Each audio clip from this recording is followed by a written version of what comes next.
You're watching BBN Tonight on your official UK sports station, LEX 18. Presented by Central Bank, the official bank of UK athletics. Welcome back to BBN Tonight. Kentucky basketball is wrapping up a swing through Tennessee. Their road trip began with an early arrival for the Vanderbilt game earlier this week and concludes tomorrow in a rematch with the Volunteers down in Knoxville. Keith talks with Kentucky assistant coach Tony Barbee about the trip in this segment presented by Bird, the official shared mobility partner of the University of Kentucky. Well, Coach, you guys have basically been in Tennessee all week. Tell me about the thought process behind going down there a few days ahead of playing Vanderbilt and just what you've seen that it has done for this team.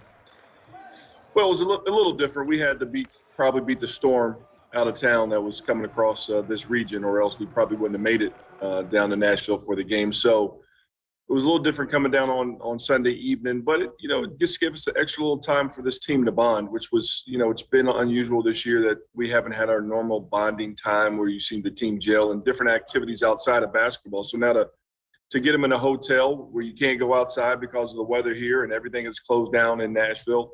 I mean, the team, you just see it day by day getting closer and closer. And the end result is you see how we're playing better on the floor.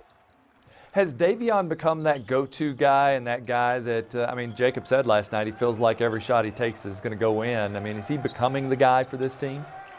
Yeah, a lot of times a coach can't define that. The player just, it defines him. And for Davion, he's always had that belief in himself that if you give me the ball and I'm going to shoot the ball in a big moment, that I think it's going in. So it's kind of evolved on its own over the course of this year that he's become that guy that if you get the ball in his hands, even if it's not his play, he'll raise up and shoot, and it's been going in more than it hadn't been.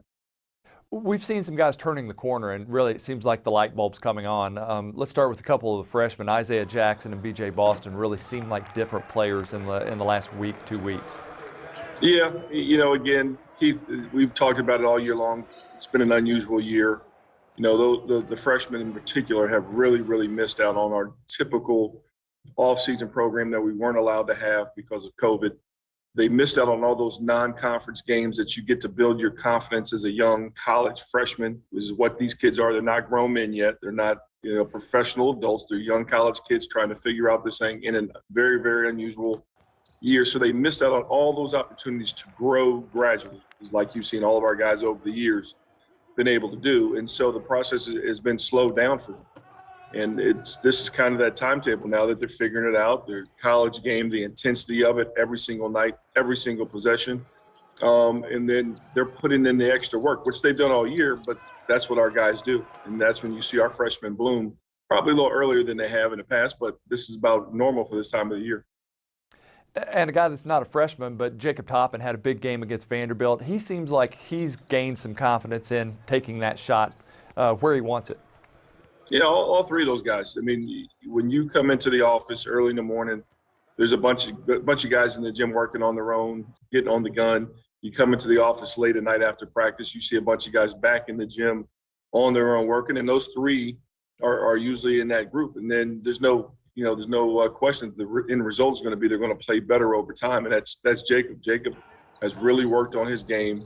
And it's Keith, what they've always said, it's not what you do when the coaches are watching that make you a player. It's what you do when nobody's watching. And those guys really work, and Jacob is one of them as well. So you go from the win at Vanderbilt, go across state now to take on Tennessee. What did you learn from the first game? Obviously, you had the lead at the half. There were a lot of lead changes in this one. What do you feel like this team has learned heading into game 2 against the Volunteers? Well, we're finishing better. That was a game that we thought we let slip away late in the game. We had played well for 30 minutes, but you got to play well for 40. And we've started to do that now over time. Tennessee is a different team, though, when we played them. They're playing a lot different style. They're not running their normal sets.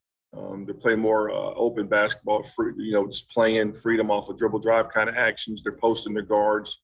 They're not playing their typical two bigs like they've always played. So it's going to be a little bit of a different game that we got to prepare for on Saturday than we did the first time in Lexington. I'm going to give a shot at this one.